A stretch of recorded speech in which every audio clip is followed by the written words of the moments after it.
আসসালামু আলাইকুম ওরহমতুল্লাহি আবরাকাতু। প্রিয় বন্ধুরা, ইউরোপ ইনফরমেশন বাংলা চ্যানেলের পক্ষ থেকে দেশ এবং দেশের বাইরে, দূরে এবং কাছে যে যেখান থেকে আমাদের নতুন আরেকটি নতুন ভিডিও দেখছেন, সবাইকে জানাই স্বাগতম। অনেকেও অনেক অধীর আগ্রহ নিয়ে বসে থাকেন যে আমরা কখন নতুন একটি ভিডিও পাবলিশ করব এবং গুরুত্বপূর্ণ ইনফরমেশনগুলো আপনাদেরকে প্রোভাইড করব। অনেকে আমাদেরকে নক করেছে যে ভাই, আপনি অনেক দিন হলো ভিডিও দিচ্ছেন না কেন? প্রায় অলমোস্ট আপনার 10 দিন হয়ে গেছে, প্রায় 11 দিনের কাছাকাছি পরে আমি আপনাদের সামনে আবারও নতুন আরেকটি ভিডিও নিয়ে চলে আসলাম। মূলত আমরা পোল্যান্ডে থাকি এবং পোল্যান্ডে ব্যস্ত সময় পার করতে হয় আমাদের, কেননা আমাদেরও কিন্তু কাজ আছে, কাজ করে দেন আপনাদের সামনে নতুন কোনো ইনফরমেশন প্রোভাইড করার চেষ্টা করি। তবে এক্ষেত্রে পোল্যান্ডে বর্তমানে পিটের আবেদন করতেছি আমরা। এই পিট 11 থেকে পিট 37 আবেদন করার পরিপ্রেক্ষিতে আমাদের হাতে অনেকগুলো কাজ জমে গেছে। এই কাজগুলো আমরা করার কারণে আপনাদেরকে সঠিকভাবে বা সঠিক সময়ে আপনাদের ইনফরমেশনগুলো দিতে পারিনি। তো আজকের যে বিষয়টি, সে বিষয় যে পোল্যান্ড অ্যাম্বাসির ভিসা সম্পর্কে এবং অ্যাপয়েন্টমেন্ট সম্পর্কে আপডেট দেওয়ার জন্য চলে আসলাম আপনাদের মাঝে। অনেকেই প্রশ্ন করেছে যে ভাই, অ্যাপয়েন্টমেন্ট এখন দিচ্ছে কিনা, বা কোন দেশ থেকে ভিসা হচ্ছে, কোন দেশে রিজেক্ট হচ্ছে, এই বিষয়গুলো আমাদেরকে একটু অবহিত করলে আমরা অনেক উপকৃত হব। তো সে প্রেক্ষিতে আপনাদের সামনে আজকে চলে আসলাম।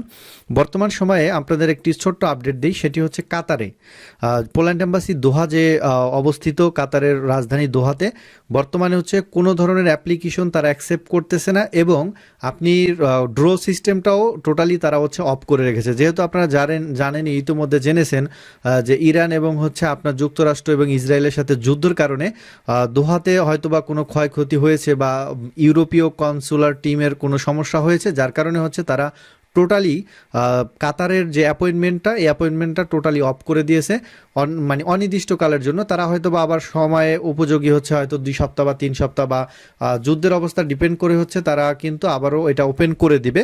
তো আপনারা যারা কাতারে আছেন তারা অ্যাপয়েন্টমেন্টের এখন কোনো মেসেজ পাবেন না, আপাতত মেসেজ বন্ধ করে দিয়েছে। আর অন্যান্য দেশগুলো সচল রয়েছে, যেমন আপনার আবুধাবিতে আছে, ঠিক আছে, সিঙ্গাপুরে আছে, ইন্ডিয়াতে আছে, অন্যান্য দেশগুলো মোটামুটি ঠিকঠাকই আছে। তো এর মধ্যে কাতারেই টোটালি আপনার ই কনসুলেট অফ করে দিয়েছে, আপনার কোনো ধরনের ড্র করবে না, এবং নতুন ড্রোর জন্য অ্যাপ্লাই আপনারা করতে পারবেন না। আপনারা একটু ধৈর্য সহকারে থাকবেন, ইনশাল্লাহ আপনাদের পরবর্তীতে আপনারা অ্যাপ্লাই করতে পারবেন। এরপরে আসি ভিসা সম্পর্কিত বিষয় নিয়ে এবং অ্যাপয়েন্টমেন্ট নিয়ে। বর্তমানে কোথায় অ্যাপয়েন্টমেন্ট সবচেয়ে বেশি পাওয়া যাচ্ছে? বর্তমানে ইন্ডিয়াতে আমরা দেখতে পাচ্ছি, নিউ দিল্লি বা কলকাতা, যে কোনো ভিএফএসে ই কনসুলেটের মাধ্যমে যারা অ্যাপ্লাই করেছে তারা 4 থেকে 6 মাসের মধ্যে বর্তমানে অ্যাপয়েন্টমেন্ট পাচ্ছে ইন্ডিয়াতে। এবং যারা পূর্বে আবেদন করেছিল, ডেট পেয়েছে, ডাবল এন্ট্রি ভিসা করতে পারেনি, তারাও কিন্তু আপনার ওইটা ক্যান্সেল করে আবার নতুন করে করতে পারবে। তবে আপনাদের সময় এর মধ্যে, আমি যাদের আবেদন করেছি তারা ক্যান্সেল করে নতুন করে আবেদন করার পরিপ্রেক্ষিতে দেখা যাচ্ছে তারা আপনার 2 মাস অথবা 1 মাসের মধ্যে, আবার 1 সপ্তাহের মধ্যে অনেকে পেয়ে গেছে, যেগুলো আমরা ইতিমধ্যে ভিডিও দিয়েছিলাম। সিঙ্গাপুরে বর্তমানে 4 থেকে 5 মাস অথবা 6 মাস সময় লাগে অলমোস্ট। যদি সিঙ্গাপুরে এরকম হয় যাদের 1 বছর হয়ে গেছে, পারমিটের মেয়াদ আরও 1 বছর আছে বা আরও 2 বছর আছে, তারা অ্যাপয়েন্টমেন্টটা ক্যান্সেল করে আবার নতুন করে করতে পারেন, তাহলে দ্রুত সময়ের মধ্যে অ্যাপয়েন্টমেন্ট পেতে পারেন। কারণ এই সম্পর্কে আমরা অনেক অভিজ্ঞ, এবং এই বিষয় নিয়ে আমরা যেহেতু কাজ করি, অ্যাপয়েন্টমেন্ট নিয়ে, তারপর ফাইল প্রসেসিং নিয়ে যেহেতু আমরা কাজ করি, কেউ অ্যাপয়েন্টমেন্ট পেলে অ্যাম্বাসি ফেস করার জন্য যত ডকুমেন্ট এবং যা যা লাগে সব আমরা আপনাদেরকে গাইড করি, এবং আমরা এই কাজগুলো করে থাকি, এবং অ্যাম্বাসিতে কী ধরনের প্রশ্ন করতে পারে সে বিষয়ে আপনাদেরকে আমরা হেল্প করে থাকি। তো বর্তমান সময়ে সবচেয়ে বেশি ভিসা কোন দেশে? সিঙ্গাপুর থেকে বর্তমানে সবচেয়ে বেশি ভিসা অলমোস্ট আমরা গত মাসে দেখেছি, ফেব্রুয়ারি মাসে প্রায় অনেকগুলো ভিসা হয়েছে, প্রায় কমপক্ষে 5 থেকে 7টা ভিসা হয়েছে ফেব্রুয়ারি মাসে। একই ডেট যেদিন আমাদের এক ক্লায়েন্ট উত্তোলন করেছিল আপনার পাসপোর্ট, সেদিন আরও 3 জন ভিসা পেয়েছিল। তাহলে সবচেয়ে সিঙ্গাপুরে বেশি আপনার বর্তমান সময়ে ভিসা এবং অন্যান্য দেশের তুলনামূলক ইন্ডিয়াতে অনেক রিজেক্ট। আপনার 100 জন দাঁড়াইলে হয়তো বা 1 জন বা 2 জন ভিসা পাচ্ছে।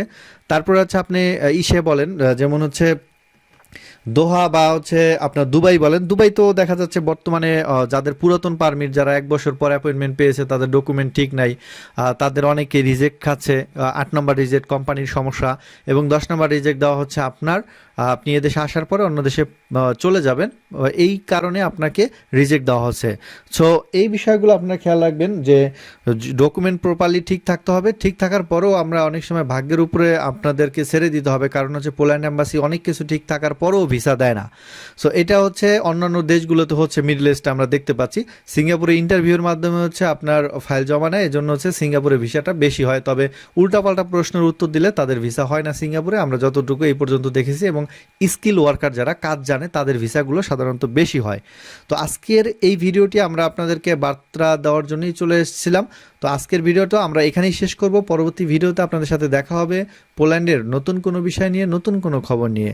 আজকে এখানেই বিদায় নিচ্ছি। আসসালামু আলাইকুম ওয়া রাহমাতুল্লাহি ওয়া বারাকাতুহু।